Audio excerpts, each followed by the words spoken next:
preponderantemente dentro da área do INSS, previdenciário, direito previdenciário ou não? Sim, a gente trabalha muito nessa área, né? A gente até fala que, além de a gente nós somos advogados, nós cumprimos uma função social, né, sobre a sociedade, no sentido de que as pessoas, quando buscam um benefício previdenciário, o que acontece muito? Ele, de primeira mão, ele já é negado, você já tem uma sensação de que você não vai ter aquilo que você tem direito de ter. E, sobretudo na aposentadoria, por exemplo, o cidadão ele trabalha até os 65 anos, o homem, e a mulher 60, no urbano, e ele chega no seu período de aposentar e ele se vê numa situação que ele não aposenta, por exemplo. Então a gente vai lá e realmente faz valer, né, a lei ali, a aplicação da lei. E, lógico, é regra? Não, vai ter várias pessoas que vai dar entrada na sua aposentadoria, sobre outros benefícios que a gente trata, e a autarquia federal vai dar. Mas a gente percebe que numa grande parcela da população ele não tem esse direito, né? Como é que são as fraudes que acontecem lá no previdenciário, né? Já aconteceu de alguém chegar para você e te propor, né? Porque a pessoa às vezes ela já chega até você, eu tenho certeza, sabendo assim parte dos direitos dela, Sim. Né? E ela já foi até orientada, você vai faz desse jeitinho aqui, né? Eu acredito que isso deve acontecer principalmente naqueles benefícios decorrentes das zonas rural. Certo. Eu tenho parente que inclusive nunca trabalhou no sítio e se aposentou pelo INSS, né? Não sei se é aposentadoria mesmo a expressão. Certo. E aí já da maracutaia, né? Fez um conchavo de todo mundo, a notinha fiscal, já ficou uns 2 anos trabalhando, fizeram um termo de, como é que chama? Contrato de comodato rural, um termozinho de... Como se efetivamente tivesse trabalhado. Exato. Já chegou alguém assim com todas essas informações para você? Sim, acontece. Apesar de que hoje é muito difícil de você conseguir, né, ter êxito numa situação igual esse exemplo que você deu aí. Existem pessoas que vai lá, não é rural, e aí ele quer simplesmente se transformar em rural para aposentar, para ter um benefício de auxílio doença, auxílio maternidade. Aí aquele contrato de comodatozinho que faz lá, já só de primeira mão aquilo ali já vai sair com a data de agora ele vai declarar que ele está no sítio há 15 anos atrás, aquele negócio todo. Então o INSS vai tomar muito cuidado já da partir daí. Nota fiscal, antigamente as empresas elas poderiam fazer nota fiscal à mão e datar a data que eles quisessem. Então isso gerava muita fraude, né? Sobretudo nessa área previdenciária. Hoje isso não é mais possível, porque a nota fiscal ela só pode sair naquela data. Então isso para o INSS ficou muito bom, ficou muito mais difícil. Lógico que existem mecanismos que possam mudar, trazer fraude. Sim, a gente vez ou outra escuta falar, né? Fizeram uma varredura na Previdência Social de tal município, aqui no estado de Rondônia teve algumas comarcas, não vou citar exemplo, né? E de pessoas que talvez a gente até tenha conhecimento, né? Já viu, essas pessoas conhecem, e isso acontece muito. O que a gente mais escuta falar é a pessoa dizer, eu completei a idade, posso aposentar? Aí a gente pergunta, você contribui para a Previdência Social? Não. Você mora na zona rural, é segurado especial? Não, mas eu tenho um parente que mora, uma sogra, enfim, uma pessoa próxima que pode fazer um contrato para mim. Ou algumas pessoas que nós já atendemos já até tem esse contrato. Já sabe tudo isso. Já tem esse contrato. Não, mas eu tenho um contrato já guardado há muito tempo de comodato. E você mora lá? Não, eu já morei, mas hoje... Não, hoje eu não moro lá.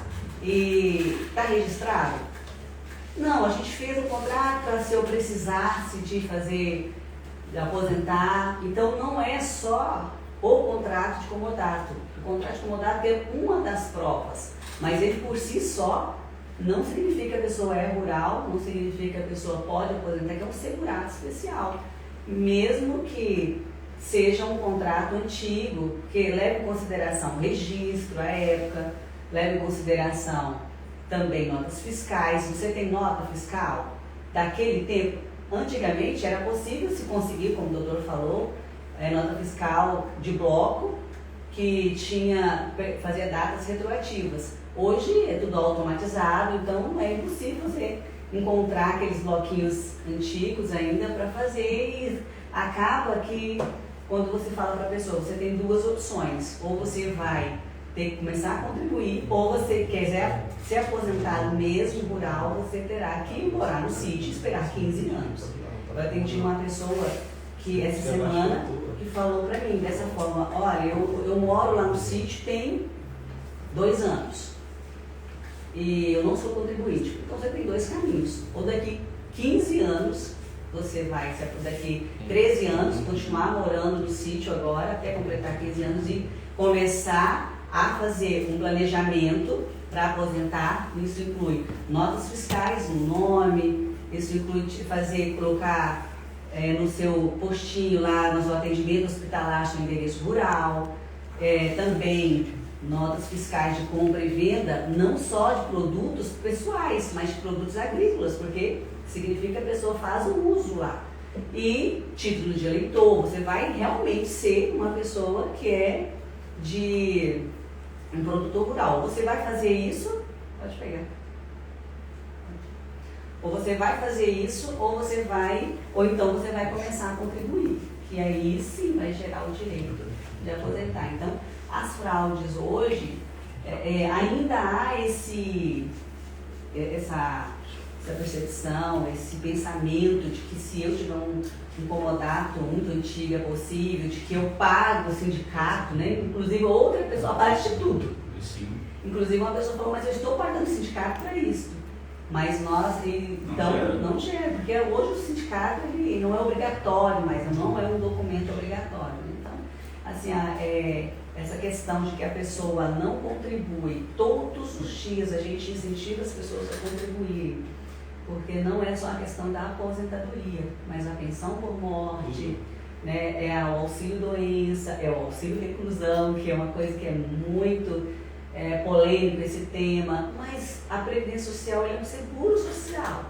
Eu digo, ela é um seguro que você vai fazer um pagamento para quando você precisar, você acionar. Você não faz um seguro para o seu carro, sua moto, de roubo, de acidente, de quebrar algum equipamento, né? Tem várias modalidades. O seguro social é um seguro que desconta do seu salário para que quando você precisar, você acionar. E quais são essas necessidades? É a pensão por morte, que é para o dependente, é o auxílio reclusão, que é para o dependente, a aposentadoria, o auxílio doença, ou a aposentadoria, seja ela por tempo de contribuição, pela idade, ou por invalidez. Então, é um seguro que eu pago obrigatoriamente, mas que eu também tenho direito para isso. E se eu não pagar? Se eu não pagar, eu só tenho um outro caminho para ir, que é o LOAS, que não é uma aposentadoria, é um benefício assistencial à população carente, à população pobre, miserável. Tem esse benefício, existe a partir de 65 anos para homem e mulher, necessidade de extrema dificuldade, pobreza ou para o deficiente. Não contribuindo, tem o LOAS ou a pessoa sendo segurada especial, que é aquele que mora no sítio, que depende da sua subsistência, né? Isso é importante também, porque não significa que mora no sítio que seja um segurado especial. Também nós temos muito essa questão de que se o homem é segurado especial, a mulher é segurada especial obrigatoriamente, em regra, não significa. Porque aquela que declara que é dona do lar, ela contribuiu, ela está indo para a roça, ela está ajudando, ela está tirando leite, ela está ajudando o marido lá na lavoura, ela está trazendo a subsistência com o seu trabalho para dentro de casa. Se ela estiver fazendo isso, então ela é uma segurada especial também. Mas se ela só é uma dona de casa, ela não está contribuindo, ela não é uma segurada especial. Você compara o benefício previdenciário, aliás, a condição de segurado das pessoas na Previdência Social, você compara aos seguros imobiliários, seguro veicular, só que assim, é muito diferente, porque enquanto existe voluntariedade nos seguros de veículo, carro, vida, você não encontra essa opção, pelo menos não na previdência obrigatória. Então, assim, eu gostaria de não pagar a previdência, por exemplo, né? Eu pago a previdência própria e pago também a previdência privada, que também sou empregado. Eu gostaria de não pagar, pelo menos a privada. Eu acho que eu discordo de você, porque ela não é obrigatória, ela não é obrigatória para as pessoas. Porque você paga se você quiser, só que também você não pode acionar se você precisar. Diante dessa Tem como não pagar? Diante dessa pergunta dele, tem dois lados da questão. Sem trabalhar, existe o segurador obrigatório, que é o funcionário, aquela pessoa que, né, exerce uma atividade que... e tem o facultativo, esse ele paga se ele quiser, né? Entendendo que o facultativo, se ele não pagar, ele não vai ter o direito se ele precisar. No caso do servidor público, por exemplo, existe a previdência dele privada, ele é obrigatório, vai ser descontado em fonte. Vamos supor, no exemplo, o funcionário que trabalha no mercado, no comércio, o vendedor, ele é obrigado a pagar, ele não tem essa opção, igual você está falando aí. Poderia todos não ter essa opção, isso que você quer falar, né? Quer citar. Quem não é alguns têm a opção de não pagar, outros não, tem os obrigatórios, e esse obrigatório realmente não tem como tirar. Apesar de que, assim, o que acontece? Pelos exemplos que a gente vê muito lá no nosso escritório, mesmo você não gostando, mesmo sendo oneroso, mesmo sendo caro, num momento de dificuldade é vantajoso. A gente vê situações, por exemplo, de pessoas que, por uma fatalidade, perdeu um dos cônjuges. O esposo ou a esposa veio a óbito e só ele trabalhava. Então ela vai, ou ele, né, recebe a pensão. E às vezes era a única renda que tinha. Aí o que acontece? Nesses casos é vantajoso. Uma pessoa que, por exemplo, ele estava trabalhando, cara jovem, 20 e poucos anos de idade, de repente sofreu um acidente de moto e veio a ter uma complicação tão terrível que ele fica 2, 3, 4 anos sem poder trabalhar. E se ele não fosse acobertado pela Previdência Social, ele não teria de onde tirar renda nem para pagar os seus medicamentos. E a gente sabe hoje que você depender do governo para poder ter assistência médica, medicamentos, é muito complicado. E a alimentação piorou. Então, assim, existem os dois lados da questão. É interessante essa polêmica que você colocou? Claro que é. Cada um vai ter uma opção, né? Uma maneira de tratar esse assunto, né? Digamos assim. Mas é aquela coisa, é o Estado decidindo o que é melhor para você. Exato, não, é isso mesmo. Mas eu entendo assim, porque eu defendo essa contribuição, porque a pessoa só é obrigada se ela trabalhar. Se ela não trabalhar, aí é facultativo, é opcional. Mas se ela trabalha, é uma proteção ao trabalhador. Ela está fazendo aquilo como um tipo de proteção, porque, como o doutor falou, tem inúmeras situações, um acidente de trabalho, uma doença, um auxílio para a esposa, que é a pensão. Então, ali, ou não acontece nada disso, mas é para aposentadoria. E nós sabemos que se nos dar essa escolha, nós vamos escolher não fazer. Nós vamos mesmo escolher não fazer. Mas é obrigatório enquanto da CLT? Porque é para a proteção do trabalhador. Eu vou te dar um exemplo que a gente vivenciou há não muito tempo atrás, que a maioria dos pastores fazem, né? Uhum. No caso deles, eles pagam se eles quiserem, eles não são obrigatórios, são facultativos.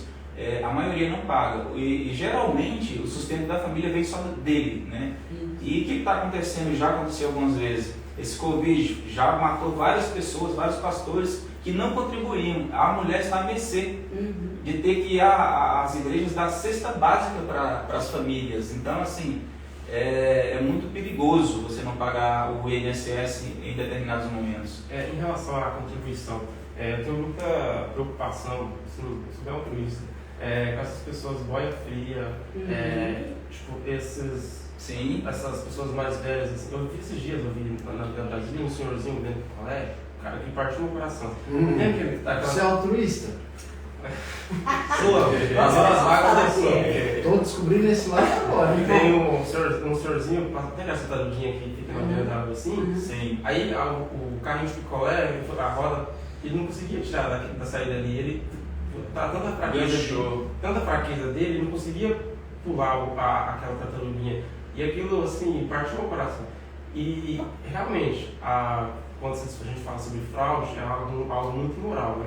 Mas só que a gente olhando para esses lados dessas pessoas, às vezes é a única forma delas saírem dessa rigidez do INSS, da autarquia federal, para poder amparar essas pessoas.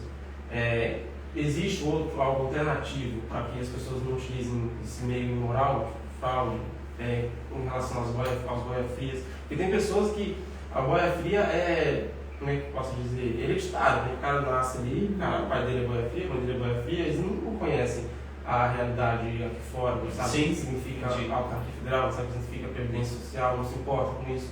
A única coisa que se preocupa é ir comer à noite, dormir, acordar. Assim como também acontece com o próprio segurado especial sitiante.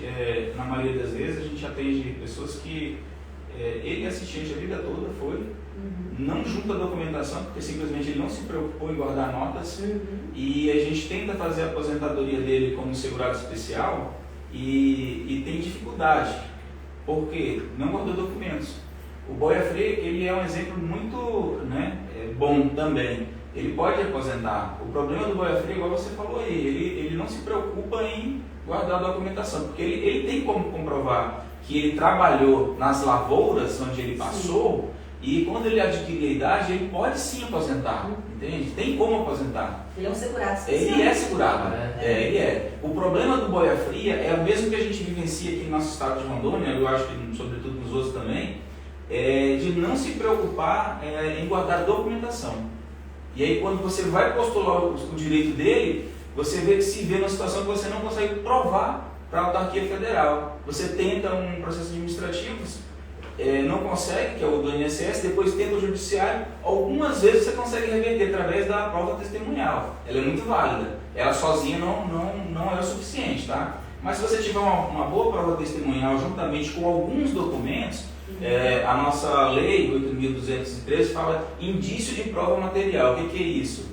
É alguma nota que ele tem nos períodos bem vagos ali, sabe? O certo é você ter pelo menos um a cada ano. Mas vamos supor que esse cliente ele não juntou tudo isso aí. Ele deve ter uns 3 ou 4 documentos só. Isso chama-se início de prova material. Juntamente com a prova testemunhal, nós vamos gerar a prova plena. Aí o juiz concede.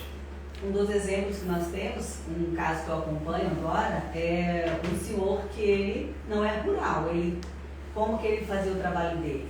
Ele não tem sítio, mas ele vai em cada sítio das pessoas e pega a lavoura, a meia, e daquela meia lavoura ele tirou a nota fiscal de cada colheita, de cada safra. Então ele é um segurado especial, ainda que ele não seja dono do sítio, ainda que ele não seja contrato de comodato, mas ele é um segurado especial porque a sobrevivência dele vem do labor rural. E aí ele juntou a documentação. Isso é um fator determinante, a sobrevivência vindo.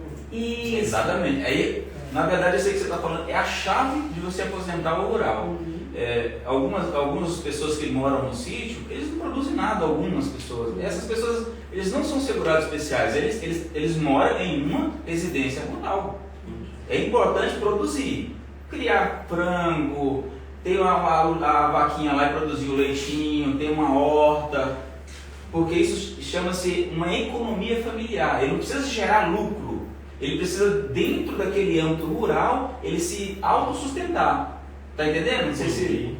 Isso é o segurado especial que nós chamamos. É aquele que vive da terra. A renda dele não dá para ele fazer grandes coisas, mas ele sobrevive. Por isso que ele não precisa pagar o INSS. Porque justamente ele vive só da sua subsistência. E a sua preocupação com o picolezeiro, ela é válida e tem sim. Nós temos o LOAS que alcança, que protege o picolezeiro, que é aquele que tem a única regra é ter acima de 65 anos ou ser deficiente, quer dizer, se ele tiver menos de 65 anos, mas ele estiver doente e não tiver amparo familiar. O que nós estamos dizendo de amparo familiar? Eu posso ter filhos, porém meus filhos não vivem comigo. Meus filhos dão muito bem, mas eles não me ajudam, eles não vivem comigo aqui. Então, eu estou sozinha, minha dependência, igual o Picolés, ele vive, mas a esposa sozinha. Ele está doente, o LOAS vai protegê-lo. Se ele tiver acima de 65 anos e aquela ali for aquela fonte de renda dele, ele também vai ser alcançado. Por exemplo, todas essas pessoas que você vê no sinal, que estão faltando um membro do seu corpo, elas são aposentadas, elas são encostadas. Elas recebem BPC LOAS. Elas estão ali, por quê? Porque por trás tem uma família que suga. A maioria delas tem uma família que vive encostada naquele benefício. Aí o salário só que ele recebe não é suficiente para suprir a necessidade. Aí ele tem que fazer bico. Mas assim, não é regra. Geralmente a maioria deles recebem, não são todos, né? Mas pela desinformação. Se você souber de algum que não recebe, você pode indicar, falar para ele, olha, você pode receber um salário do INSS, porque hoje você está com uma deficiência e você também tem uma carência, né? Porque você não tem renda nenhuma. Ele se enquadra. Tem um colega da nossa família, ele tem uma deficiência auditiva, né? E ele não recebe aposentadoria. Não recebe aposentadoria. E a única aposentadoria que ele recebe por invalidez da mãe, não, por morte da mãe dele, por pensão por morte. E ele é surdo. E ele tem aquele aparelho no ouvido. Né? E ele tem uma deficiência, a gente acha, as pessoas acham que intelectual também, de desenvolvimento intelectual. Porque ele fala coisas assim, desconexas às vezes. E as pessoas, eles já tentaram aposentar ele, não conseguiram, porque na perícia médica lá do INSS, perguntaram, é o que falam, né? Eu estou transportando o que falaram para mim. Perguntaram para ele se ele é capaz de trabalhar. Se ele consegue. Ele falou assim, eu trabalho sim, eu vou lá, gosto de trabalhar na roça e tal. Aí ele foi rejeitado, não foi negado o benefício dele. Aí ele fica assim, dependendo dos outros. É porque ele precisa de um acompanhamento do advogado, para auxiliá-lo, ele precisa de laudos, por isso que é importante um advogado, alguém especializado na área, para acompanhar, porque essas coisas são complexas e precisa ser feito um acompanhamento quando o fato gerador, tem que fazer uma linha do tempo, o fato gerador aconteceu quando? Isso te atrapalha a trabalhar? Te impede?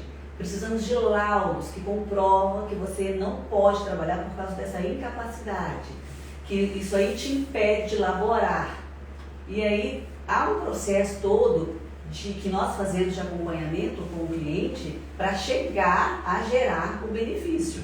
Não é simplesmente bater na porta do INSS e falar, olha, eu tenho um probleminha, me dá, porque todos os dias aparecem pessoas querendo receber do INSS, querendo receber alguma coisa. Olha, eu recebi hoje uma pessoa que me perguntou que disse que o neto tem déficit de atenção. Mas déficit de atenção, como é que o governo vai bancar? Pessoas que têm déficit de atenção não vão trabalhar, isso te atrapalha a trabalhar? Não atrapalha a pessoa de trabalhar. Cada caso é um caso, a gente tem que ver, né, se é grave, se é médio, se é leve. Tem pessoas que a gente consegue, por exemplo, tem um problema de coluna que eu consigo aposentar ele. Problema gravíssimo de coluna. Tem cliente meu que tem coluna que chega, ele é torto. E tem outros que tem problema de coluna que sente dor, lógico, atrapalha de trabalhar, mas não impede de trabalhar.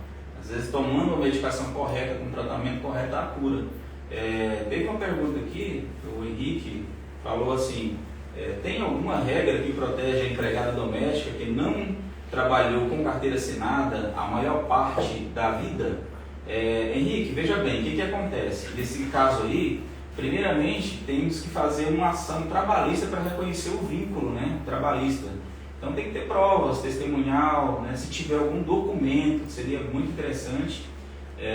E a partir daí, você comprovou o vínculo, pronto, aí você tem todo o direito. Né? Aí se tiver já o período e mais a idade, dá depois para fazer até a aposentadoria dessa pessoa, tá, Henrique? Então, assim, não é um caso assim complexo e até eu te diria que é meio que cotidiano, isso acontece muito, é muito mais comum do que a gente pode imaginar. As pessoas trabalham uma vida toda sem carteira assinada e daí a pouco, poxa, já estou quase na idade de aposentar, o que eu vou fazer? Né? Não está perdido, mas logicamente não é um percurso, um caminho fácil para se trilhar. Tem que botar no pau a pessoa que empregou? Infelizmente tem. Infelizmente precisa de fazer uma ação trabalhista, né, uma reclamação trabalhista e pleitear esse período. Muito embora às vezes o período, ele, vamos supor, um período muito antigo, e aí você acaba caindo naquela prescrição bienal ou na quinquenal, mas pelo menos você quer gerar o vínculo para gerar aposentadoria, porque muitas das vezes você não tem como receber as verbas trabalhistas, né? Porque tem períodos que eu acho que se enquadra no que ele está fazendo aí do exemplo dele, que já até passou pela prescrição, mas eu não quero só gerar as verbas trabalhistas, eu quero o vínculo para gerar o direito. Esse não prescreve. Esse não. Esse você pode acionar quando quiser, não prescreve não. Então tem que fazer uma ação trabalhista para promover um vínculo, mas essa ação trabalhista ela é tranquila, você pode usar testemunho. A pessoa que não, mas ela vai só reconhecer, ela não vai pagar. Ela não vai pagar mais. Se passou 5 anos, ela não vai mais pagar nada. Ela só vai reconhecer. Nem o FGTS vai pagar? Ela vai só reconhecer. Reconhecer o vínculo, porque até o FGTS também já caiu na. Antigamente o FGTS, a prestação era tributária, era 30 anos, né? Era bem abusiva, né? Hoje não. Hoje entra na regra da Bienal. Aí só 5 anos. Só vai reconhecer o vínculo, porque daí o problema do INSS. Agora, se ela saiu recente dessa trabalhista, aí recebe. Aí é igual você falou, vai tirar o sono da pessoa. Eu tenho um colega que empregou uma mulher por acho que uns 6 anos, mais ou menos. 6 anos ela trabalhou, você era vizinha, né? Sim. Aí a vizinha não trabalhava, nem ia todos os dias na casa desse indivíduo. Ela trabalhou lá durante uns 6 anos, mais ou menos. Aí quando ele ia se mudar, ele falou, vamos mudar então. A senhora não vai querer mais trabalhar. Não, beleza, o que você vai pagar? Pô, já paguei, pago todo mês, né? Pago as diárias e tal. Não, vou ter que procurar a justiça do vou ter que procurar a justiça do trabalho. Não sou obrigado, né? Vou ter que procurar. Vai, né? O cara me afundou, né? O cara desafiou, se for, vai lá. Aí dança. Aí veio o fumo pro cara, hein? Não. 6 anos ali. Perde o sono da pessoa, né? Ele paga 5 anos. 5 anos só. Paga 5 anos para trás. Mas o reconhecimento pode ser. Meu amigo, esse exemplo que você deu aí vai dar bastante coisa. E isso acontece muito com as pessoas, porque elas entendem que a diária é até 3 vezes a semana. Não é, só 2 vezes, tá? Diária. E também a diária ela não pode ser dia fixo e nem horário de entrada e horário de saída. Você tem que deixar meio livre, são 2 dias a semana. É muito perigoso você fazer um contrato verbal com alguém, né, para ajudar. Isso aí, realmente esse exemplo aí, isso aí é vivenciado por muitos. E o fim disso daí é triste, né, caótico. Geralmente é uma trabalhista e às vezes a pessoa não tem muita renda, precisa vender um carrinho para poder pagar aquela ação. E não, outra coisa, às vezes aquela pessoa que está lá na sua casa, ela leva um filho para ajudar, um menor, uma amiga, já aconteceu conosco, para terminar o serviço. Você é responsável por aquela outra pessoa que entrou na sua casa. É outro problema, seríssimo. Aquele menor que está trabalhando ali, se ele for lá no justiça e falar, olha, eu estou trabalhando, você é responsável, está dentro da sua casa lá morando, junto. E você é responsável por um acidente. Entendeu? Se acontecer, por quê? Porque você permitiu que aquela pessoa entrasse e trabalhasse. Cabe a você falar, não, você é um empregador. Cabe a você falar, não pode trazer outra pessoa. Responsabilidade solidária. Teve esse assunto na aula, não lembro qual aula foi. A própria professora, já estou falando, a própria professora disse que tinha contratado. Tem diversas professoras de direito aí. A própria professora falou que tinha contratado um pedreiro. Aí esse pedreiro ele contratou outra pessoa, acho que o servente do pedreiro, e o servente pedreiro ele se machucou, né? Aí a professora falou assim, esse problema é seu, do pedreiro, né? Aí tentar sair fora de uma situação que, né? E deu certo, saiu fora. Aí, mas o aluno pegou. Porque não pegou um advogado bom lá. Sim, mas só que parece que foi só não chegou a gerar uma reclamação trabalhista, né? Ele conseguiu ali de uma forma consensual, digamos assim, resolver a situação. A pessoa se solidariza, toma aqui, sou legal com você, vou te dar assistência e tal. Para você não procurar advogado, você tem que procurar. Eu também sou de acordo de sempre manter uma boa conversa, né? Quando as pessoas nos procuram, a gente orienta primeiramente uma conversa, né? É isso que você quer? Vê lá com o seu patrão, não tem como fazer um acordo e tal. Porque o negócio é bom quando é bom para as duas partes. Se só uma vai levar ferro, isso aí não é interessante. Então tem que chegar a um consenso, né? Eu tenho que abrir mão um pouquinho do meu direito, o outro também, para poder você meio que balancear a coisa, sabe? Apesar que hoje o direito trabalhista ele deu uma melhorada. Antes ele era muito pesado, oneroso para as empresas. Né? Hoje a empresa está mais tranquila para contratar, para poder demitir, porque ela está mais balanceada. Antes era muito pior do que está hoje. Você acha que a legislação trabalhista, como ela é hoje no nosso país, ela contribui mais positivamente ou negativamente para o desenvolvimento econômico e social do país? Veja bem, a gente vê outros países que não têm tantas onerosidades dentro das empresas, que eles contratam mais, que tem mais empresas ou até mesmo o salário das pessoas nesses países são maiores. Então, sobre essa visão internacional, eu entendo que o nosso país está um pouquinho ultrapassado. Está tendo uma supervalorização ao trabalhador, proteção, né? De forma tão forte que você, como empresário, você acaba se esquivando de gerar um problema para você. Isso acontece comigo, por exemplo. Eu deixo de contratar, às vezes, uma pessoa para trabalhar no meu escritório de advocacia, porque eu sei que ele não vai me custar só um salário. Ele vai me custar o salário, o FGTS, as férias, um terço de férias, as indenizações. Se acontecer qualquer coisa, eu sou responsável por ele. Imagina se acontecer um acidente de trabalho, a minha responsabilidade é do empresário. Então, ela é boa? Sim, mas ela atrapalha um pouco para a nossa economia, sim.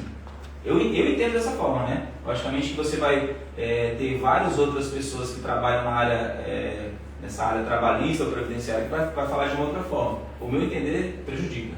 Sem uma legislação trabalhista como essa no nosso país ele é feroz, né? Aquele que tem, ele suga até o que não tem nada, né? Então o rico explora o pobre. Essa é a realidade do nosso país. Sim. Podemos negar, podemos ser hipócritas aqui e dizer que isso não acontece, mas acontece. Um país marcado pela desigualdade social. Sim, com certeza. Sem a legislação trabalhista para proteger o pobre, como é que o pobre ia ser protegido diante do rico, diante do poderoso? Eu entendo que deveria ter fiscalização.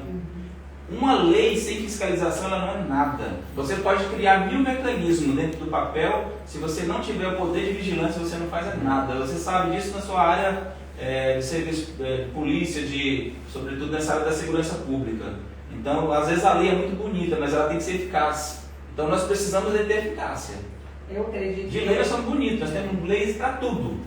Acredito que é oneroso para ambas as partes, há abuso de ambas as partes também, tanto para a parte do empregador quanto do empregado, porque quando você representa alguns empregados, você vê coisas absurdas também acontecendo.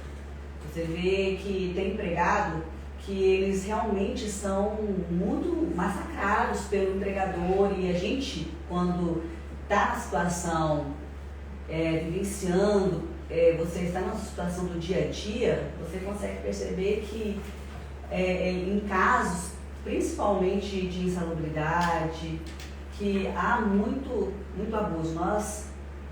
Nós, por exemplo, acompanhamos um caso em que o senhor ele está doente por excesso de peso. A empresa ela tinha fornos e o empregado ele tinha que adentrar esses fornos para fazer esses tijolos, e essas coisas são do manual. Então, o excesso de peso lesou a coluna, teve um lesionamento na coluna, e a empresa não reconhece, acha que ele não fez nada, e sempre o tratava com ignorância, e as proteções não eram usadas corretamente.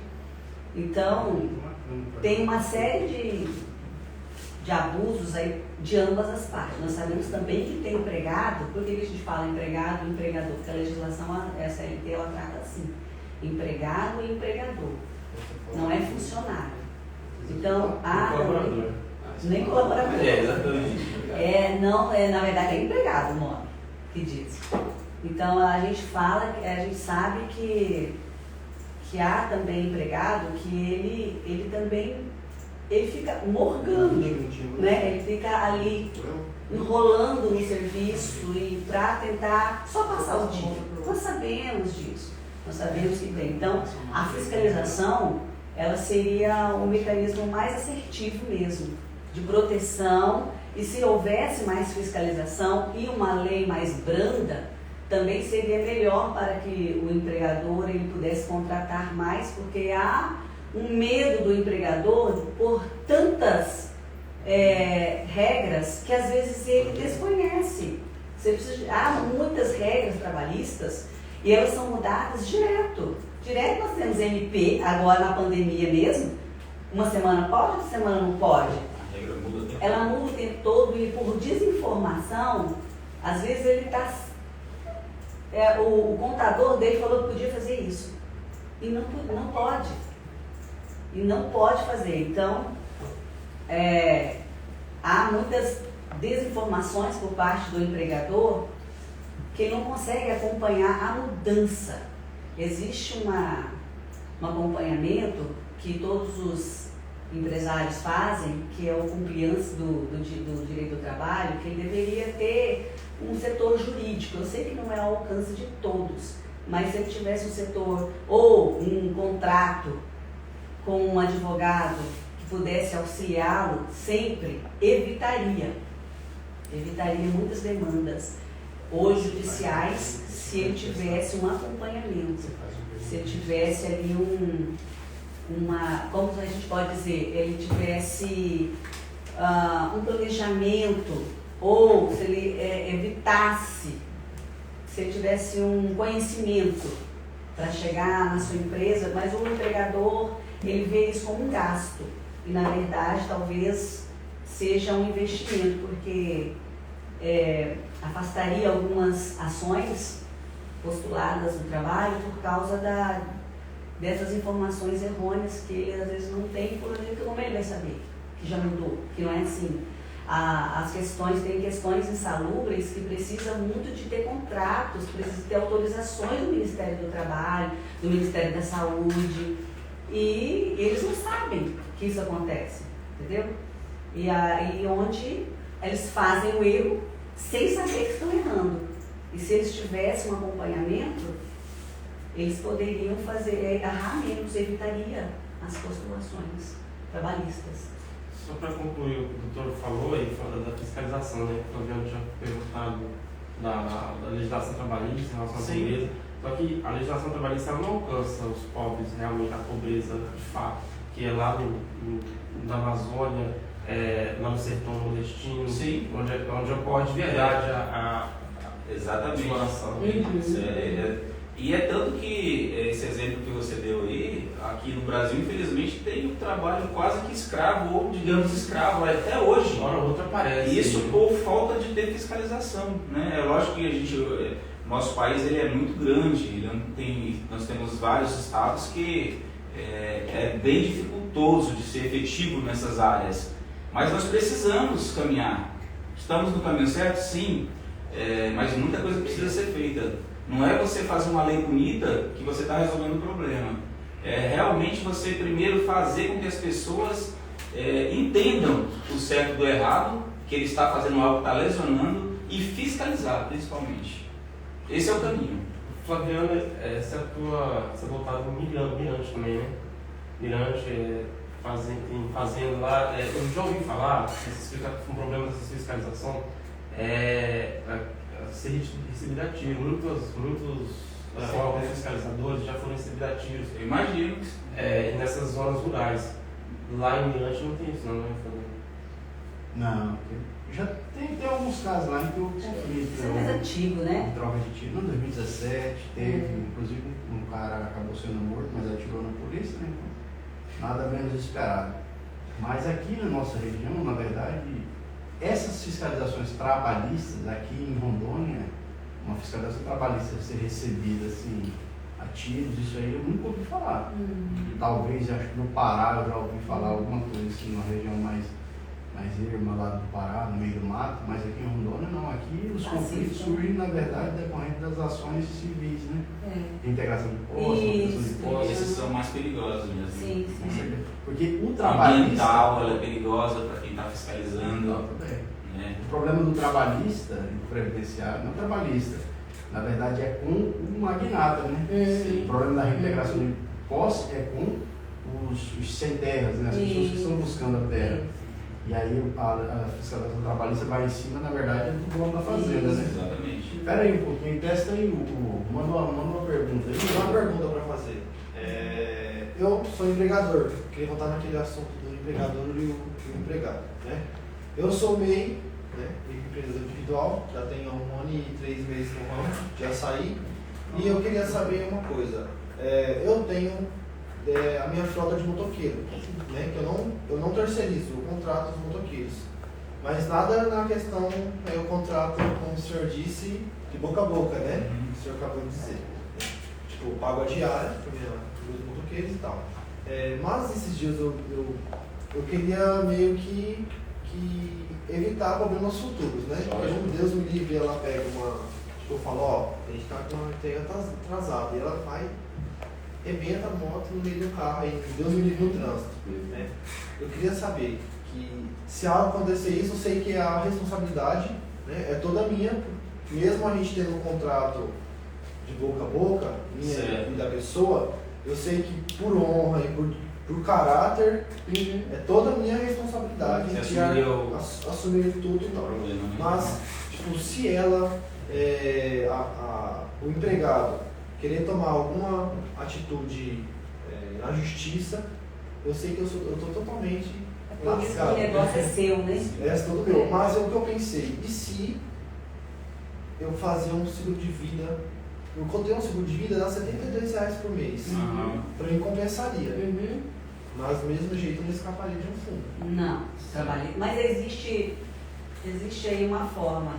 Por exemplo, os aplicativos de Delivery, né? Delivery, mas tem um outro também que é daqueles carros que pegam gente, como é que é? Uber. Mas existe uma forma de você fazer que não vai gerar esse vínculo com você, mas é de prestação de serviço. Isso. Aí eu entrei em contato com a minha advogada e ela falou bem assim, Matheus, fala para o seu entregador abrir um MEI para ele e aí você faz essa prestação de serviço de outra empresa para a sua. Então eu contrato a empresa, não estou contratando ela, estou contratando a empresa dela para prestar serviço para mim. É uma das formas. Mas é responsabilidade solidária, sabe? Não. Se tiver meio você não. Ele se transforma em autônomo, né? Uma saída interessante também é você fazer o contrato, né? Contrato mesmo, documentado no cartório e exigir deles que eles paguem, né? O INSS, que eles paguem o seguro, né? Eles como prestador de serviço.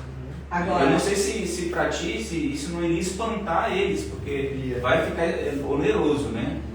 Agora, se você pegar os que já estão agora e fizer isso, também não tem validade. Se um advogado dizer que você está fazendo para fugir da responsabilidade, você pode contratar os novos que virão, mas os que já estão para a Justiça do Trabalho mostra que você está fugindo da responsabilidade da CLT. Porque assim, eu trabalho de terça a domingo, né? Então eu tenho um compromisso com eles, mas é tudo boca a boca. Eu falo, ó, você vai vir amanhã? Isso assim, amanhã. Tá. Mas assim, no meio que o meu maior medo é do meu entregador ser assim. Vou te dar um exemplo bem comum, que a gente vivencia muito. O garçom, geralmente ele não é contratado. Ele fala assim, olha, vem aqui, faz o seu serviço e tal, o cara trabalha muito bem, aí a empresa começa a chamar ele mais vezes. Já aconteceu isso de clientes nossos terem uma ação trabalhista em função disso, porque em vez de ser diarista, ele começou a ser empregado daí, trabalhando 2, 3, 4 vezes por semana, o mês inteiro, aí começa a se gerar o vínculo, né? É muito comum isso daí. Contínuo, sim. Mas tem também, eu acho que a legislação ela vai legalizar, porque igual o cabeleireiro, por exemplo, ele não entra, não paga hora extra, não tem vínculo, então vai já legalizar isso, porque é uma necessidade, né? Por exemplo, as medidas provisórias, elas vêm para suprir essa necessidade quando não tem lei. Porém, mas às vezes até o próprio empregado, ele igual lá mesmo, ele pede para vir todo dia. Tipo, eu tenho um filho para criar em casa, Sim, tenho um aluguel para pagar, então eu preciso de vir aqui todo dia e fazer a diária de entregador. Né? Acaba gerando um vínculo, né? Tem que estudar melhor para a gente tentar achar um mecanismo que não fique ruim para você e para eles. Eu acho que tem também aquela opção do... Me fugiu o nome agora, daquela pessoa que você paga todos os direitos dela todos os dias que vive. Você chama, nem é esqueci que nome daquele negócio lá, do empregado, que é... Hoje tem tantas modalidades de contratação, tem que dar uma verificada e fazer Não é teletrabalho, é uma outra modalidade ainda que tem. É nova? Homeworking? Hã? Homeworking. Não é essa não, é uma outra ainda que você só chama quando precisa, mas aí nesse caso ele está vindo todos os dias, né? Só que você paga tudo todas as vezes. Todo dia eu pago certo, todo final de Tipo semana. aquele ponto de chapa, né? É tipo esse, mas aí ele tem um nome parecido certinho, que mesmo. eu não me lembro agora certinho. Famoso bico. Que é tipo diarista, mas é mais. Mas tem um nome certinho que se dá, só que não é isso não. Foi até legalizado agora por causa de ser assim, você só chama quando precisa. Mas nesse caso está sendo chamado todos os dias. Todos os dias. Então, gera isso. Não tem nem troca não. Tudo direto. Essa é uma pergunta aqui. Henrique, acho que eu já respondi essa pergunta, né? Eu gostaria de saber como proceder em caso de alguém que possui idade mínima para se aposentar, porém não possui os 15 ou 20 anos de contribuição. O que fazer nesse caso? Repete para nós, Você por favor. respondeu, né? Eu gostaria de saber como proceder em caso de alguém que possui uma idade mínima para se aposentar, Certo. porém não possui os 15 ou 20 anos de contribuição. Os anos de contribuição, né? Infelizmente nesse caso aí tem que continuar contribuindo, porque é um dos requisitos, né? A idade é apenas o primeiro, e o segundo é você ter todo o período pago para o INSS. E a regra já mudou bastante, já temos uma regra de transição que para o homem não é mais 15, é 20 anos, aumentou um pouquinho mais. Para a mulher é 15, depois vai para 15,5 e tal, até aumentou um pouquinho mais. Enfim, não tem como ele dar entrada sem ter o período completo pago. Ele tem a idade, mas não tem o tanto de contribuição? Não pagou todo o período, os 15 anos de contribuição ainda, pagou 10, me parece, né? Alguma coisa assim. Acho que foi. Ele completou a idade, mas não completou o tanto de contribuição, é isso? Agora, acontece um caso aí, que é assim, não é aposentadoria por idade, que muitas das vezes acontece, a pessoa está pagando o INSS, às vezes pagou pouco período, um ano e meio e tal, e aconteceu algo na vida dele que ele ficou incapacitado para trabalhar. Então gera os benefícios por incapacidade. Pode ser o de incapacidade temporária, né, que era o antigo auxílio-doença, e o de incapacidade permanente, que era antigamente a aposentadoria por invalidez. Vamos supor que nesse mesmo exemplo que ele deu aí, essa pessoa tem uma doença que agora impede de trabalhar. Nesse caso, mesmo não tendo período pago, ele entra com um pedido de aposentadoria por invalidez, que é a incapacidade permanente. Esse impeça para trabalhar, eu acho, como uma pessoa leiga, o subjetivo, né? Impeça para trabalhar no quê? Na função que ele está? Exatamente. Ou em outra função? E essa pergunta foi interessantíssima, porque às vezes a pessoa tem uma doença, ele adquire uma doença que para aquela função dele não impede de trabalhar.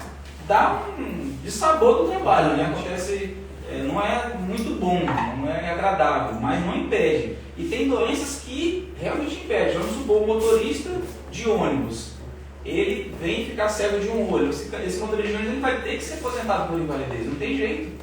Porque no serviço dele, as duas visões têm que estar boas. O piloto, como que o piloto tem problema de visão e ele não vai aposentar? Não tem como. Então vai depender justamente do que você falou aí, do tipo de doença, se realmente naquela atividade dele, né, vai atrapalhar. Eu, por exemplo, sou advogado. Vamos supor um exemplo aí, que eu tenho um problema na minha perna. Isso vai me atrapalhar de fazer as minhas audiências, de atender o cliente? Não. Agora, se eu tiver um problema, por exemplo, mental, isso vai... A nossa área ela é totalmente voltada intelectualmente. Então, se eu tenho um problema que vai me atingir, a minha mente, eu vou ficar incapaz de fazer a minha função. Mas uma função braçal já não teria problema, por exemplo, né? Tem uma pergunta aqui, do Henrique Alexandre. Quais cuidados devo tomar sendo autônomo para eu não ter tanta dificuldade para me aposentar quando chegar à idade? Responder? Não, eu respondo? Não, respondemos juntos. Isso. Henrique, essa questão aí é aquela que a gente está batendo desde o início da nossa conversa. É pagar o INSS. Sempre. Você tem um serviço, você está trabalhando, paga o INSS. E até mesmo para quem não está trabalhando, o facultativo, ele não precisa estar tendo renda. Ele pode pagar o INSS 11% do valor do salário mínimo, que dá R$100 e poucos mensal. Se ele tiver condição de fazer isso, faça. Os nossos clientes, a gente sempre dá essa sugestão. Se você está podendo pagar, pague, que talvez um dia você possa precisar. Porque assim, a aposentadoria por idade vai demorar ali vários anos. Nós temos uma idade, estamos jovens hoje, e aí a gente, vai demorar 20 anos para me aposentar, 25, né? Eu não vou pagar INSS. Mas, poxa vida, já aconteceu tanta coisa que eu já vi no escritório, de jovens de 20 anos, 20 e poucos anos, 30 e poucos anos, que de uma hora para outra aconteceu algo que ele realmente ficou impossibilitado de trabalhar. E se ele não estivesse pagando o INSS, ele fatalmente iria passar necessidade. Então, Henrique, a melhor opção você como autônomo é a contribuição como individual. Você vai contribuir como individual e aí você vai ter todos os seguros, todas as proteções também que você precisa. Para a mulher que não trabalha, eu sempre indico contribuir como dona de casa, que é só 5%. Um pouquinho. Só 5% da mulher. Ela contribui como dona de casa e já gera aposentadoria, já gera todos os benefícios. Então é possível? É possível. É importante? Sim. Nós contribuímos como individuais e também nós temos a nossa contribuição da OAB, que é um seguro pessoal que a gente faz. Nós fazemos, porque nós sabemos da importância que é a contribuição. Atualmente eu trabalho no frigorífico local. Como é que é a relação das ações trabalhistas? O frigorífico, talvez, os frigoríficos são os que mais são indenizados na Justiça do Trabalho. E lá eu vejo muita briga mesmo em relação à salubridade. Sim. Como é que é aqui na região? Vocês têm muita demanda no frigorífico? Sim. Não é questão do frigorífico em si, né? É uma atividade perigosa, a verdade é essa, né? Os frigoríficos trabalham na câmara fria, que aquilo gera vários problemas de saúde. Os frigoríficos têm todo um equipamento perigoso. Os frigoríficos, o tipo de atividade, na maioria das vezes, ela é braçal, repetitiva, gera-se aquela doença repetitiva que você vai ter, o leve e assim por diante. Então, gera não só o frigorífico, como todas as atividades que são perigosas, elas geram muitas ações trabalhistas. Sim. A câmara fria tem uns horários de ser respeitado, de cada 90 minutos tem que descansar 15 minutos. Isso na prática é muito difícil. A cada 90 minutos você tem que deixar a pessoa descansar 15 minutos. Você imagina, você controlar isso? Os EPIs, né, que teoricamente falando o EPI elimina o problema, e a gente sabe que na prática isso não é verdade. Você utilizar um abafador no ouvido por causa do barulho, aquela roupa de borracha para não sentir frio e não ser atingido, né? Então na teoria aquilo é muito bonito, aquilo ali não vai te trazer uma total segurança, mas na prática a gente sabe que realmente algumas pessoas acabam ficando doentes, não são todos, lógico, mas há uma parcela de pessoas, o frigorífico, um exemplo, vai ter 1000 funcionários, vai ter uma porcentagem de pessoas que vai ter problemas, com certeza. E essas pessoas vão procurar sim a justiça. O peso, o excesso de peso, a repetição, o local que é muito quente ou muito frio, o excesso de horas trabalhado, a proteção. Então, uma das coisas, das causas, antigamente era o período trabalhado que precisa ser respeitado também, aos domingos, porque lá não para, é 24 horas. Então, tem esse excesso de trabalho e, às vezes, esse excesso de trabalho, eles são registrados, porém, a gente sabe que algumas pessoas, não podemos dizer que são todos frigoríficos, sempre dão uma desculpa de que aconteceu um problema no cartão, o cartão não registrou, e aí o funcionário, o empregado sabe que ele trabalhou 30 horas excedidas, mas lá no folha de ponto dele Consta, né? só consta 10 horas, aí fala que deu um problema no cartão, então, e tem as questões da tolerância, a roupa de proteção para vestir, se é necessário para o local de trabalho, ela conta com o horário de trabalho. Se demora 20 minutos, 15 minutos para vestir toda a proteção, isso tem que estar incluso dentro do trabalho, do período trabalhado e não fora. Já aquele caminhar até chegar ao seu lugar de bater ponto, esse não conta mais. As horas inteiras não contam. Mas se eu preciso de vestir a minha roupa lá, e aí eu demoro 15 a 20 minutos, esse horário é computado. Como contra-argumentar contra a folha de pontos? Porque quem controla a folha de pontos é o próprio RH, né, da empresa. Aí ela vem alterada, como o funcionário vai contra-argumentar contra uma prova material?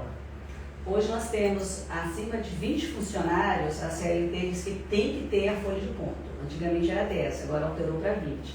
A obrigação da folha de pontos.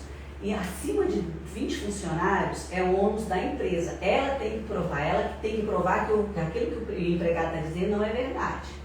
Então nós temos que observar quantos empregados tem nessa empresa, primeira coisa. E se for menos de 20, que ela não tem obrigação de ter a folha de ponto todos os dias, aí é ônus do empregado, ele vai provar por testemunha. Prova testemunhal.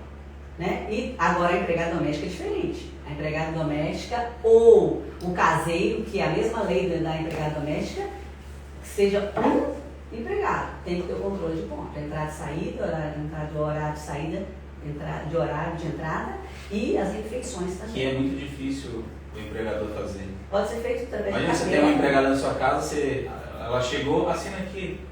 Saiu, vai almoçar, assina aqui. Quando vai voltar, assina aqui novamente. E não pode ser britânico. Você sabe que o horário de ponto britânico? Tem que ser no dia a dia. O horário de ponto britânico é aquele, existe uma súmula que ela invalida o horário de ponto britânico. Então, se você coloca uma empresa, você pede ali, você está falando assim, não, eu fazia 20 minutos, 30 minutos de hora extra. Aí a empresa vem e fala o cartão. Não, ele nunca fez. Ele entrava às 7, saía às 11, voltava às 2, saía às 5. Todos os dias certinho. Aí são horários de ponto britânico, eles são inválidos. Por quê? Porque ninguém sai pontualmente 2 anos, 3 anos, sem passar 5 a 10 minutos. Então, essa prova é inválida para a justiça. Por quê? Porque você tem que ter ali o horário que você entrou, realmente o horário que você saiu. Você nunca vai passar 5 minutos, 2 minutos, 3 minutos, nunca, mais e menos. A nossa secretária que trabalha lá, às vezes chega, passa 2 minutos, 3 minutos, ou chega 5 minutos adiantado. Sempre muda o horário, né? Você nunca chega. Agora, todos os dias certinho. Exatamente 8 horas em até ponto. Os minutos. Sai exatamente meio-dia, ponto. E volta exatamente 2 horas da tarde, 14 horas. Esse é o horário britânico. Todos eles são idênticos. Essa folha de ponto é invalidada? Ela é invalidada quando a empresa faz isso. Que legal. Por quê? Porque você pode pegar e não ter, na verdade, né? Não ter essa folha de ponto, mas você fez ali na hora na hora da ação. Mas eu, quando eu entrei, comecei a trabalhar, eu era bem, meio toque, eu tinha um toque nessas coisas assim, tem que bater certinho. Nos 3 primeiros meses eu batia certinho. Isso invalida. Invalidou. Na ação trabalhista isso não pode. Porque é chamado. Você forjou a prova. Porque você não deve, entende que a justiça que você fez, a empresa ela promoveu isso para disfarçar. E às vezes o empregador ele não sabe disso. Ele pede para o funcionário fazer isso, mas ele não sabe que está prejudicando ele mesmo. Vai ter atrasado, já sei. Qual é o argumento? Vou utilizar para pegar. Mas 5 minutos só, tá? Você tem 5 minutos de tolerância para sair e para entrar. Isso não pode ser cobrado de você. O direito ele é até interessante, né? Que ele amplia realmente a nossa mente em tudo, né? Em todas as áreas, todos os segmentos. Estamos falando aqui sobre mais as questões trabalhistas, previdenciárias, mas é como um todo, né? O direito eleitoral, as propriedades intelectuais, o direito criminologia, direito criminal. A gente precisa saber. Era interessante antigamente quando se estudava o direito no ensino médio. Hoje não tem mais isso. Você estudava Constituição no ensino médio. Eu estudo, você estudava. Aí no IFRO eu estudo, no IFRO. Aqui já se estuda direito no ensino médio? Sim. Mano.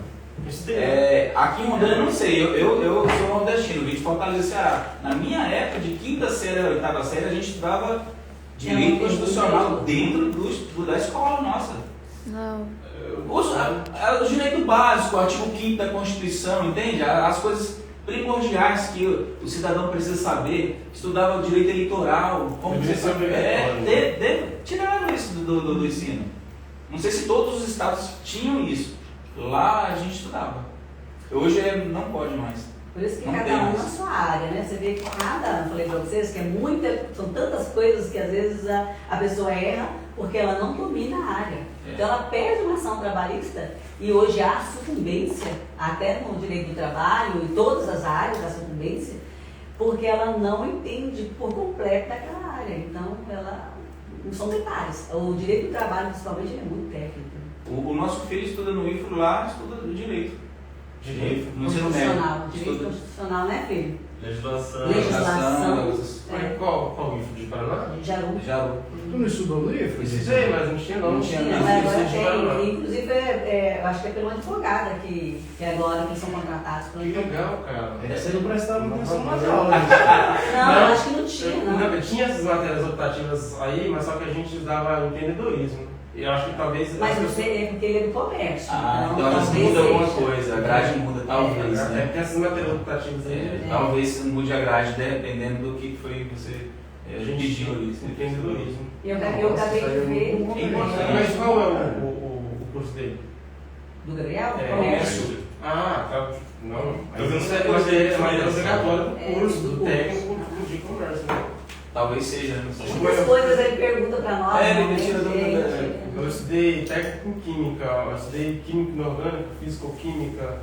Ele não vai estudar isso. É do curso então. É, do curso. Inclusive eu vi que parece gerando uma conversa de que o ano que vem, para 2022, nós estamos em 2021, né, gente? 2022. A pandemia teve um ano na nossa vida que foi eliminada pela pandemia. Né? 2020 até 2021 a gente não entendeu nada que aconteceu. Passou. Vai haver uma nova mudança para a OAB e vai incluir direito previdenciário. Eu vou gostar de mais coisas. Mas tem na prova da ordem? Não tem na prova da Trabalhista, ordem. processo trabalhista? Tem, trabalho tem, mas previdenciário não.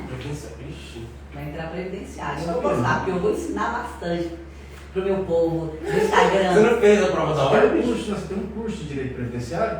Eu dei o curso de OAB, de como passar no OAB estudando apenas 21 dias. Eu O pessoal só. tava falando que era fake news isso aí. Pessoal, que pessoal? Teve gente que Não, é assim, não colocou fé, né? falou que Fake. fake news brava é essa aí. Como Que assim? pessoal? 21 dias, né? Mas eu estudei Porque ela 21 fez- dias e passei. Ela fez de acordo com o que Eu ela. fiz de acordo com o que eu fiz o meu cronograma. Eu fiz o meu cronograma. É porque quando se fala assim, estude 21 dias, 21 dias, não é pegar aquela pessoa, por exemplo, que está 10 anos sem estudar, né? Não. Então, uma guardada, essa pessoa vai entrar e vai estudar 21 dias e vai passar. Eu fiz assim, ó, o que eu fiz? Eu me inscrevi na prova da ordem e eu fui viajar. Fui passear, fui viajar, fui pra praia e eu não estava muito animadinha para fazer não. Mas eu tinha inscrito. E o meu lema era o seguinte, só fazer quando eu vou estudar realmente. Mas eu acabei empurrando, como a gente faz. Quando chegou, eu ainda fui fazer um jantar de casamento e fui empurrando o máximo que eu podia. Quando eu me vi na situação, eu tinha 3 semanas. E eu falei assim, eu vou estudar. Eu vou me dar o meu melhor. Mas eu sabia que eu precisava de um planejamento, de um projeto. Porque era impossível eu passar estudando todas as matérias, não dava mais tempo. Não, você sabe que você não passa na OAB chutando, não adianta, não é possível. Qualquer prova hoje, Né? Qualquer concurso, e aí você vai. Não adianta só chutar, eu não acredito nisso, que chutando eu vou conseguir, porque tem coisas que você vai ter que eliminar e vai ter que ter uma ideia. E para completar, eu fiz bastante matéria enrolinha ainda, que foi aquelas matérias de férias que você faz tudo no final de semana. Sabe o que eu sabia bem para a prova? Direito do trabalho, material. Só.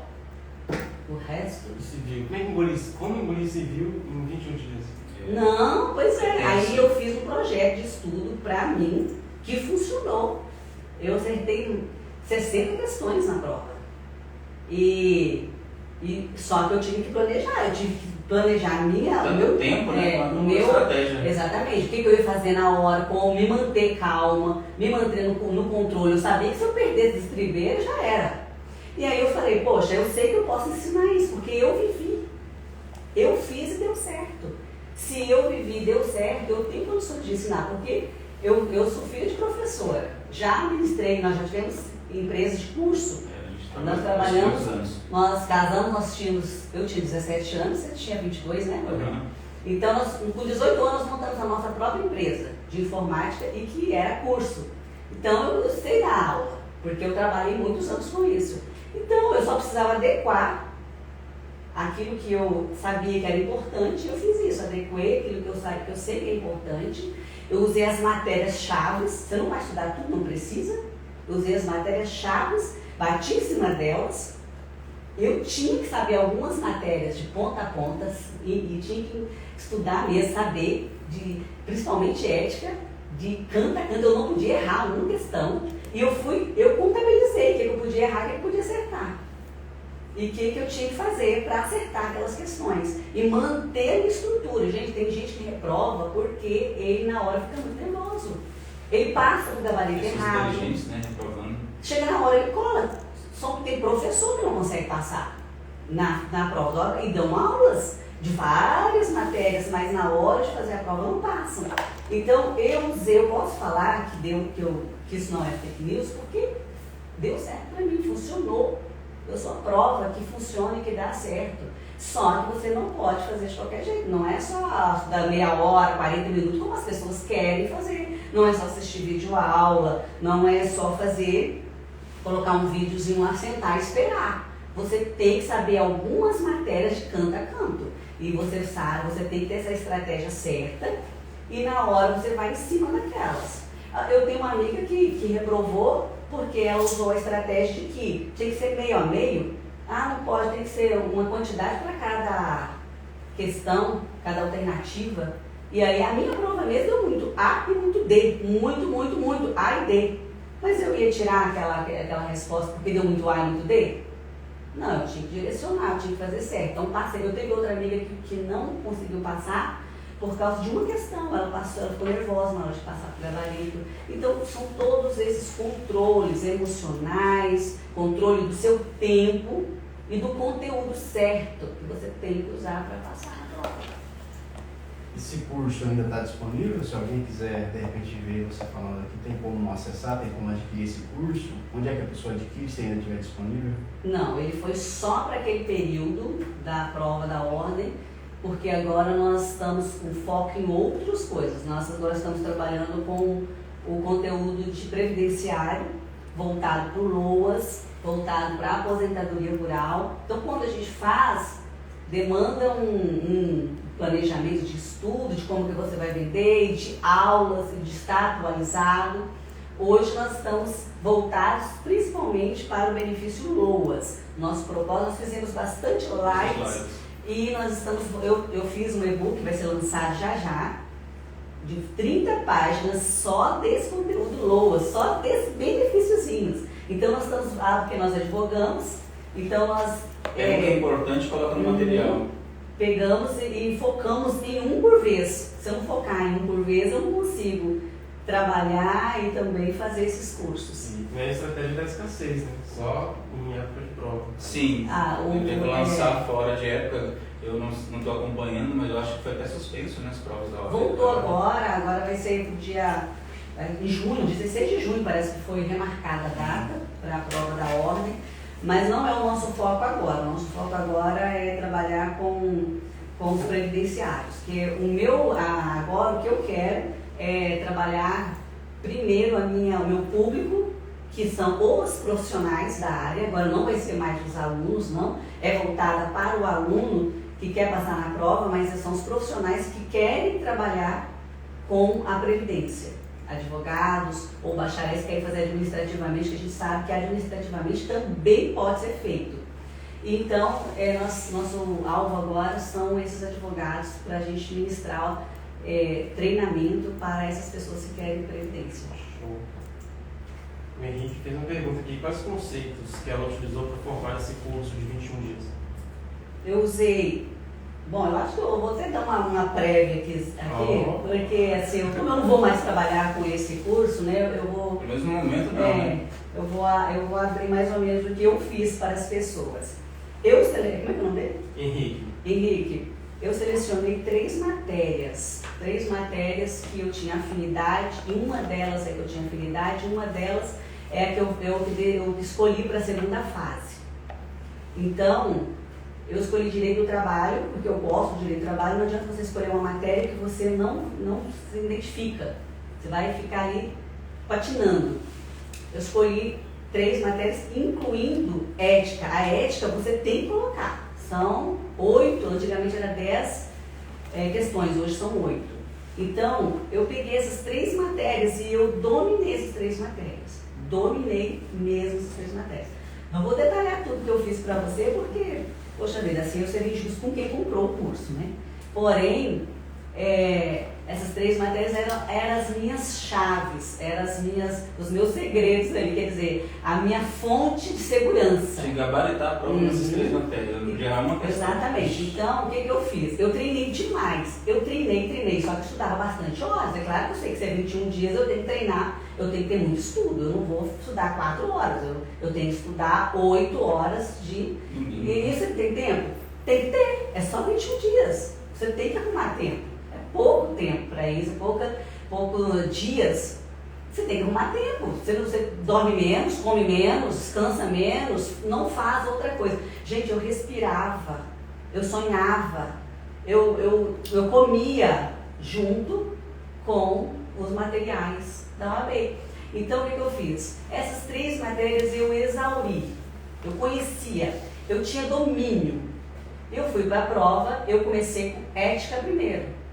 Fui na pergunta, porque se eu começar com uma questão que eu não conheço, vai me desestruturar. Isso acontece com a gente. Logo essa eu não sei, você fica com medo, você fica trêmulo, aquelas perguntas fogem da sua mente. Então eu comecei com Ética. E eu olhava, eu sabia, eu tinha conhecimento. Aí eu fui me dando segurança. Depois o que eu fiz? Eu fui lá no final da prova e fui fazer as de trabalho. Direito do Trabalho, Processo do Trabalho. Fiz as que eu tinha conhecimento, mas eu também tinha dado uma estudada nas outras matérias? Tinha. Civil. Agora, eu não sabia nada de penal, eu errei quase tudo de penal. Nossa filha, não conseguia quase nada de penal. Então, o que eu fiz? Dentro daquelas constitucional, eu analisei, mediante aquilo que eu ia fazer, que eu achava que, pelo conhecimento que eu tinha, seria aquelas questões. E a gente sempre fica em dúvida de 2, não é verdade? Só que aí você tem que pensar dentro dessas 2, isso aqui cabe dentro do direito. Ter muito cuidado com as palavras necessário, com as palavras, aquelas palavrinhas-chave. O juiz é obrigado, é facultativo, então são essas palavras que pegam. O juiz é obrigado a ouvir a testemunha, o juiz é obrigado fazer a conciliação, o juiz é obrigado a aceitar uma ação extrajudicial. São essas coisas que a gente precisa ter muito cuidado. E aí eu fui para o Direito do Trabalho, e nas outras, que a gente tem uma ideia, que a gente vai trazendo a memória com tranquilidade, eu fui fazendo também. Agora chegou umas que eu não sabia nada. Aquelas ali que realmente tem que... eu fiz uma tabela onde eu podia a quantidade que eu tinha obrigatoriamente que acertar, umas que eu poderia ficar em dúvida e outras que eu poderia errar, porque eu entendo as questões. Chutava algumas também. Algumas eu vou chutar realmente, eu queria chutar, penal, né? Porque não dá, penal eu ia chutar. Você falou que divulgar demais a respeito do seu curso seria injusto com quem eventualmente tenha adquirido. Qual foi o formato do curso? É vídeo, PDF? Foi vídeo e tinha material, tinha algum material que umas tabelas que nós liberamos. Qual a sua opinião em relação à pessoa que adquiriu o seu PDF, adquiriu o seu vídeo, capturou as imagens e disponibiliza gratuitamente para outra pessoa? Então, nosso curso era fechado, ele não podia, só se ele gravasse ali, né? Só se ele gravasse ali. Isso é possível, é possível, sim. Eu mesmo sei fazer isso aí, né? Não é possível para mim. Também sim, capturar a imagem do computador e tal. A gente tem que usar boa fé e tem que acreditar que a pessoa não vai fazer isso. Agora, se ele comprou e ele disponibilizou gratuito, né, tá fora, tá além do meu controle. Mas nós precisamos também acreditar na boa fé de quem está comprando, que se ele pagou. E também assim, se eu pude ajudar, se eu pude abençoar outras pessoas, se alguém conseguiu, ele através dessas minhas aulas, ele conseguiu passar, ele levou, porque se a pessoa comprou e levar mesmo a risca, ele passa.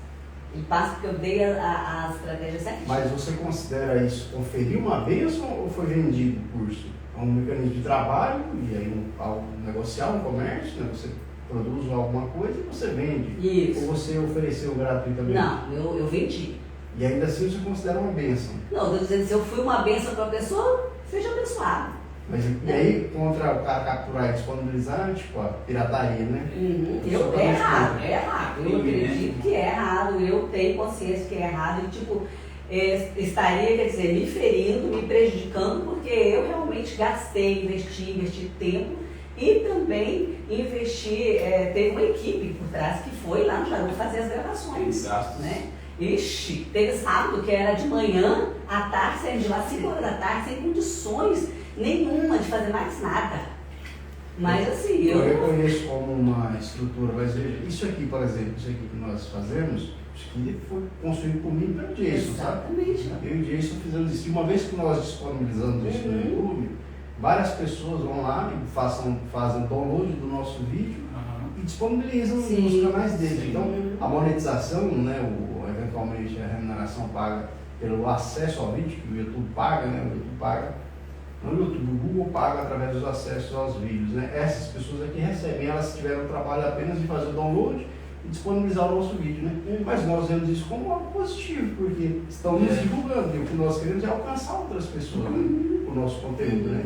Mas de certa forma, para eles é muito mais fácil do que para nós, porque eles trabalhar nisso aqui para construir. Como né? E estamos tentando aprimorar dia após isso aqui, né? O objetivo dela é exclusivamente a venda. O nosso objetivo é ser conhecidos para... Então, o meu objetivo era a venda, mas eu estou dizendo, se por acaso aconteceu isso, eu também não vou ficar maldizendo a pessoa.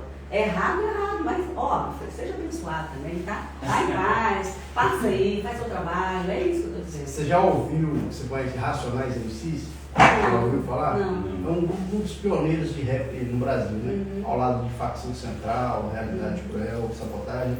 Grupos foram criados lá no estado de São Paulo. E aí eles conseguiram infiltrar, né, o rap, esse ritmo, dentro do nosso país. Né? E hoje, principalmente nas plataformas digitais, ela está ganhando mais espaço. Funk rap é algo que está assim, ganhando ascensão. E uma vez esse Mano Brown, que era o vocalista ainda do Grupo Racionais, é o líder, né, o cabeça, ele disse assim, que a pirataria era positiva sobre a perspectiva dele, porque somente através da pirataria é que a música dele alcançava as pessoas menos favorecidas. Tem os dois lados da moeda, né? Uma que você acaba tendo algum prejuízo financeiro porque seu material não está sendo vendido, então você não está ganhando nada por ele, mas por outro lado você está sendo conhecido e aquele material também está trazendo coisas atrativas, informações positivas que vão ajudar as pessoas, né? A música ajuda as pessoas de várias formas, o conhecimento ajuda as pessoas de inúmeras formas. O que vocês fazem aqui hoje ajuda o conhecimento, ajuda né, a interação das pessoas, isso é muito bom. Qual era o preço do curso de vocês? Era 49, Muito barato. 90. Nem compensa piratear. Uma vez só? Sim, Ah, não, é muito então barato. assim, se eu não tivesse vivido, eu não tivesse passado na primeira vez que eu passei na primeira vez que eu fiz. Eu até entendo que as pessoas poderiam falar assim que é fake news. Mas eu vivi, eu passei, eu fiz isso, eu passei por 21 dias estudando. Quem está próximo de mim sabe que eu estava viajando, eu estava de férias. Quando eu voltei só tinha 21 dias. E eu passei a primeira vez que eu fiz. Então, se eu não tivesse passado, né, poderia falar, não é mentira, ela não passou. Mas, por onde procurar? Eu nunca fiz 2 vezes a prova da OAB, nunca fiz. Mas isso aí, assim, eu não quero de forma alguma desapontar o curso. Não. Mas isso aí considera o histórico seu também, né? É como você pegar um cara gordo e falar assim, olha, em 20 dias eu vou te transformar em campeão. E o gordo não vai, sem nenhuma forma, sem desrespeitar os gordinhos aqui, viu? Eu amo todos, inclusive sou um gordinho. Agora, você pega uma pessoa que já é atleta, e fala em 21 dias, os 21 dias para o atleta é diferente dos 21 dias para aquela pessoa que está acima do peso, né? Nem vou falar mais gordinho. Então, assim, considera o seu histórico, porque se você pegar uma pessoa que está estudando porcaria nenhuma, uma pessoa de 21 dias, eu acho pouco provável que ela consiga rever tudo aquilo que ela precisa rever para alcançar a prova. Os seus 21 dias narram uma parte daquilo que você fez e que deu certo para você, mas considera o seu histórico. Com certeza. Meu histórico não era tão...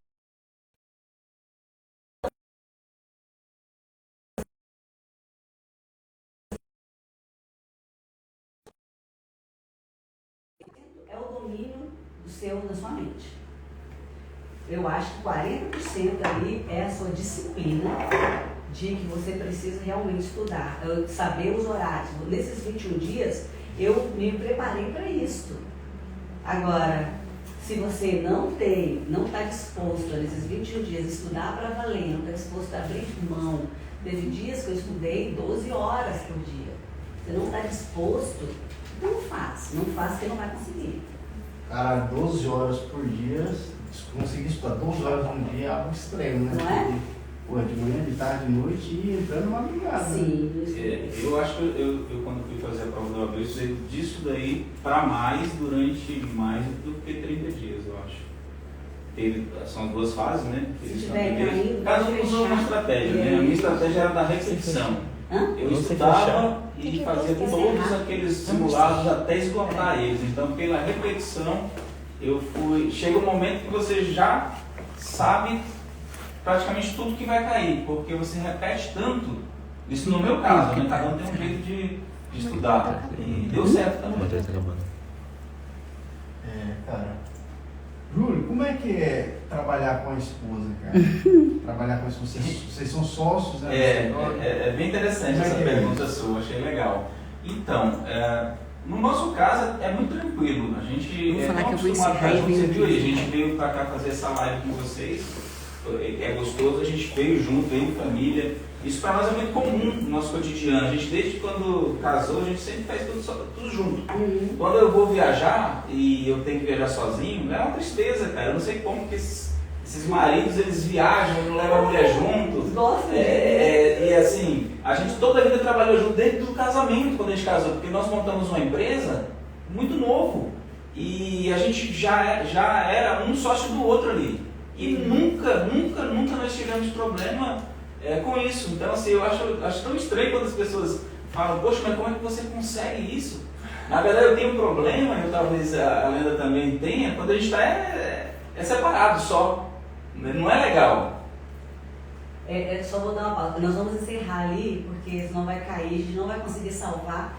Então, nós vamos encerrar no Instagram, para quem está assistindo. Tem um limite de horas? Acho que já até passou meu limite ali, senão cai.